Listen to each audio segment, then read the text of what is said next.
Hey everyone! Today I'm doing an unboxing and review of this stabilizer, the DJI Osmo Mobile SE. Right now it's about half the price of their top models, like the 7 or 7P, and during sales it's even 3 times cheaper. I'm really curious to open it up, test it out, and see what it can actually do. Is it only for smartphones, or can you mount a GoPro as well? Let's check it out. The box feels premium, pretty typical for DJI products. Right off the bat, there's this super simple visual guide. Basically, download the app, attach the phone clamp, it's magnetic, and you're good to go. Looks pretty nice inside. I guess this is a manual? Wait, nope. It's a pouch. Inside, we've got a little cloth, some tiny accessories, another reminder to install the app. Oh, a safety manual, and a quick start guide. Same info as on the box. Alright, let's see what else we've got here. Here's the clamp itself. I'll use my old LG phone for testing. Fun fact, I recently read that LG has stopped making smartphones. Not a huge surprise, but their V30 models were actually really cool back in the day. Anyway, design-wise, it's all pretty straightforward. There's a sticker showing which direction your phone camera should face. Nice handle here. Wait, no, that's a small tripod. Super lightweight. The plastic feels nice. Not cheap, more matte and grippy. Definitely won't slip out of your hand. And here's the actual stabilizer. Nice and compact. I'm excited to test this, especially since it's 3 times cheaper than the flagship. Supposedly it has the same stabilizing motors. Sure, it lacks a screen and maybe some tracking features, or maybe not. It does have gesture controls, so it seems to offer all the essential features. Maybe just slightly simpler build quality. It doesn't have the built-in extension grip like the flagship model, but hey, a regular selfie stick works just fine. Let's try the magnet. Oof, that's strong. You really have to pull hard to detach it. I was afraid I'd break something. Really solid magnet. Now, how do I turn this thing on? Of course there's a manual, but who reads those, right? I press this M button. Nothing happened. Maybe it needs to be unfolded first? Okay, let me check the instructions real quick. So, press and hold for 2 seconds. Boom! It's on. Wait, why did it assume I want vertical mode? Never mind. Let's test the joystick. It rotates, but only about 90 degrees left and right. Doesn't go all the way around. Up and down, maybe 45 degrees. Not bad, but not full range. It's doing its own thing. Probably time to install the app. While it's downloading, let's see what else is in the box. Just a USB-C to USB-A charging cable. No wall plug. Now I'm curious. Will this thing support a GoPro? I've got mine with a media mod, so it's a bit bigger than usual. Since it doesn't rotate freely in all directions, it might be awkward to mount. The motor's rated for up to 300 grams, and a GoPro with the mod and battery is around 250 grams. But nope, it gave up. The motor can't handle it. Even the regular Hero 8, no mod, was too much. It's small but still too heavy. The motor just starts freaking out. Interesting note, my phone weighs around 160 grams. The Hero 11 with accessories is 250 grams. That explains it. But the Hero 8 is only 142 grams.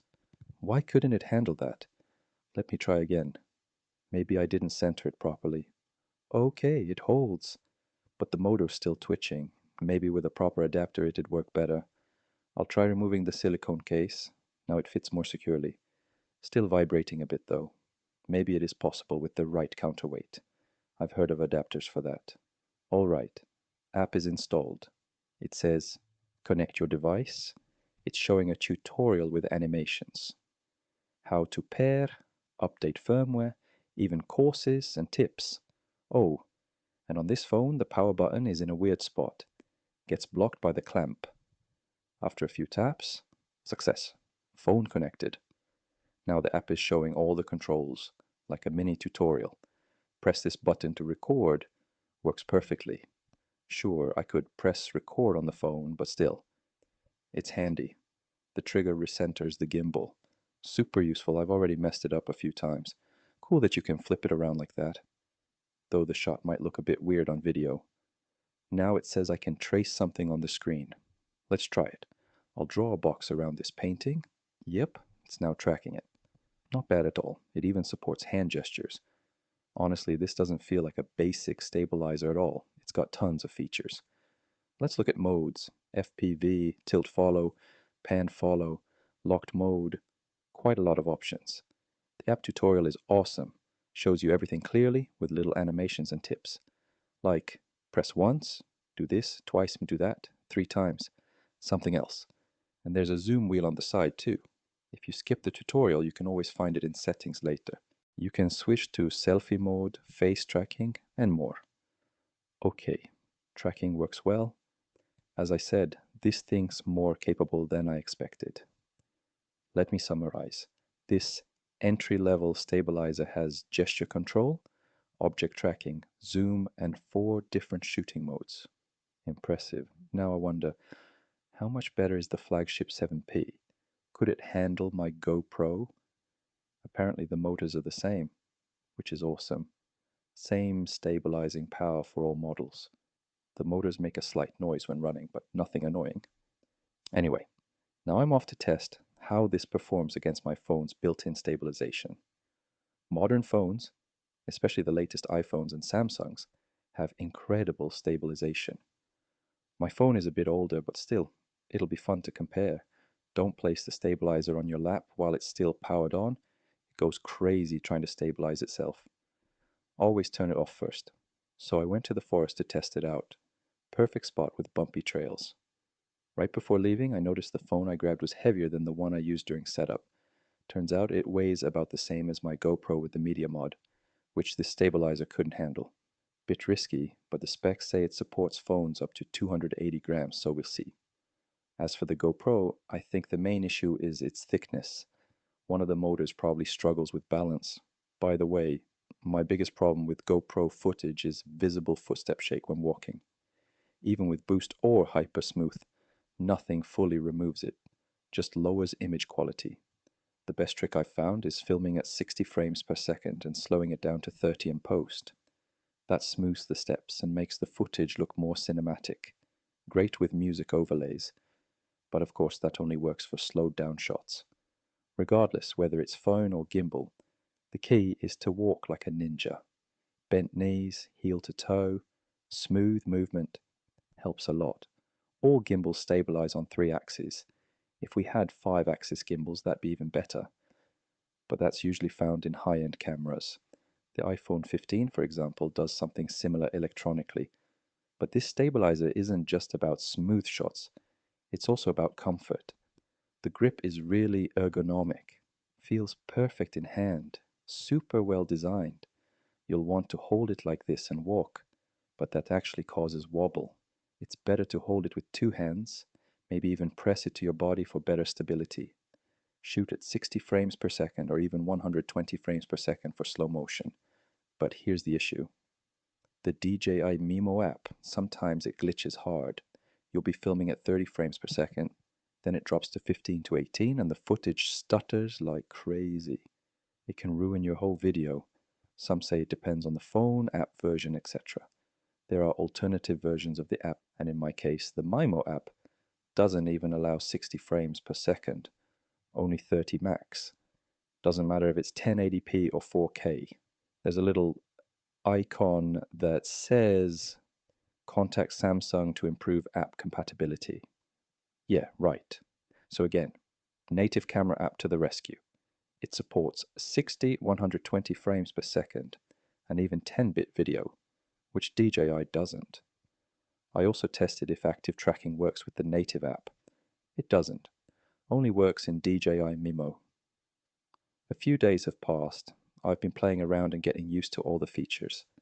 Every button does 2 or 3 things depending on how you press it. Tap, double tap, hold. That goes for the trigger and all the other buttons. And yeah, I figured out how to activate face tracking. Just press the trigger once. Wish I knew that earlier. Honestly, read the manual. It's worth it. Even the in-app tutorial is interactive and super helpful. Now let's try launching the regular camera app and see if it lets me turn on tracking. Nope, doesn't work.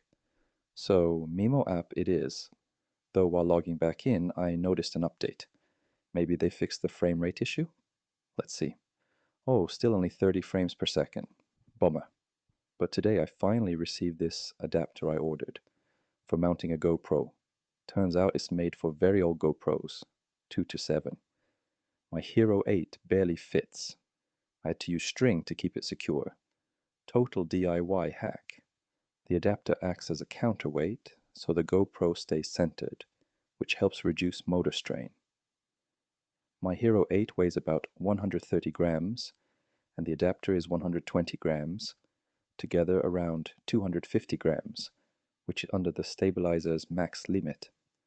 Also, those little black stickers in the box, they're for padding thinner phones so the clamp holds them more securely. I use them with the adapter too. Alright, time to test with GoPro Hero 8 again, and it works. As long as everything is centered, the stabilizer handles it just fine. Hero 11, slightly heavier and larger, 265 grams, close to the limit. I managed to make it work, but it's a bit unstable. Basically, it'll work if you're very careful about balancing. Still, not recommended. Much better to use it with a phone. Pro tip, the magnetic mount has a specific notch. It only attaches properly one way. If you try to clip it wrong, the magnets actually repel. Clever design. Back to the phone. Everything works flawlessly, smooth, responsive, and stable in every direction. So yeah, I'd say this thing is totally worth it. If you need something quick, your phone's built-in stabilization might be enough, but if you want maximum quality with no digital cropping or artifacts, go with this gimbal. Just be ready. It's not always point and shoot. There are different modes: selfie with tracking, follow mode for smooth pans, FPV for drone-style movement, and a full spin mode for creative shots. Some features, like rotating the camera 360 degrees or zooming, you control with the joystick. If you want to get really cinematic, extend a selfie stick, walk smoothly, slow down your footage. It'll look like drone footage. I get why the premium models have built-in extension poles, because once you extend the regular one, the buttons are out of reach. Overall, I'm super impressed. Feels great in hand, packed with features, and you quickly get used to all the controls. And here's a tiny display showing which mode you're in. So you don't even need the app once you're familiar with it. That's it. Hope you found this helpful. If you've got tips or experience with this or other gimbals, drop a comment. And if you liked the video, a sub would mean a lot. Time for me to go shoot more and keep testing.